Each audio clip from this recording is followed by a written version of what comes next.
എനിക്കെപ്പോഴും പറ്റുന്ന എൻ്റെ ഒരു മണ്ടത്തരം അല്ലെങ്കിൽ ഒരു മിസ്റ്റേക്ക് ഈ കേക്കിലും പറ്റിയിട്ടുണ്ട്. ഫസ്റ്റത്തെ ക്ലിപ്പൊക്കെ റെക്കോർഡിംഗ് ആണെന്ന് കരുതിയിട്ടാണ് ഞാൻ ചെയ്തത്. പിന്നെ എഡിറ്റ് ചെയ്യാൻ നോക്കിയപ്പോഴാണ് അതൊന്നും റെക്കോർഡിംഗ് അല്ല എന്നറിയുന്നത്.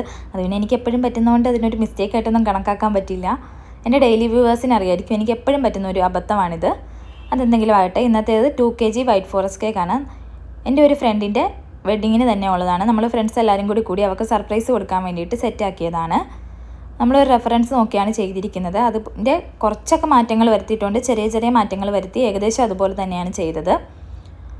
എനിക്ക് ഈ 2 ടയർ കേക്ക് ചെയ്യുമ്പോൾ വൈറ്റ് ഫോറസ്റ്റ് വാനില പോലുള്ള കേക്കുകൾ ചെയ്യാൻ നല്ല ബുദ്ധിമുട്ടാണ്. നല്ല ബുദ്ധിമുട്ടെന്ന് വെച്ചാൽ മുകളിലത്തെ ടയർ എടുത്ത് ഫിക്സ് ആക്കാൻ കുറച്ച് ബുദ്ധിമുട്ടാണ്. കാരണം ഇതിൻ്റെ സ്പഞ്ച് ഭയങ്കര സോഫ്റ്റ് ആയിരിക്കും. നമ്മൾ എടുക്കുമ്പോൾ പൊട്ടിപ്പോകുന്ന പോലെ തോന്നും, അത്രയ്ക്ക് സോഫ്റ്റാണ്. വേറെ കേക്കുകളെ അപേക്ഷിച്ച് എനിക്ക് വാനില വൈറ്റ് ഫോറസ്റ്റിൻ്റെ ഒക്കെ സ്പഞ്ച് ഒന്നുകൂടി ഭയങ്കരമായിട്ട് സോഫ്റ്റ് ആയ പോലെ ഫീൽ ചെയ്യാറുണ്ട്. അപ്പോൾ ഇത് 2 ടയർ ആയിട്ട് വെക്കുക എന്ന് പറയുന്നത് ഭയങ്കര റിസ്ക്കാണ്. ഇതെടുത്ത് അതിൻ്റെ മുകളിലേക്ക് വെക്കാൻ ഞാൻ നല്ല പണിയെടുത്തിട്ടുണ്ട് എന്തായാലും. പിന്നെ ഓൾറെഡി നല്ല സെറ്റ് ആയിട്ടിരിക്കുന്ന കേക്ക് ആയതുകൊണ്ട് ഡാമേജ് പറ്റുമ്പോൾ നമുക്ക് ഫിനിഷ് ചെയ്തെടുക്കാൻ വീണ്ടും ബുദ്ധിമുട്ടാണ്. ഇഷ്ടപ്പെട്ടാലും ഇഷ്ടപ്പെട്ടില്ലെങ്കിലും എല്ലാവരും കമൻറ്റ് ചെയ്യണം.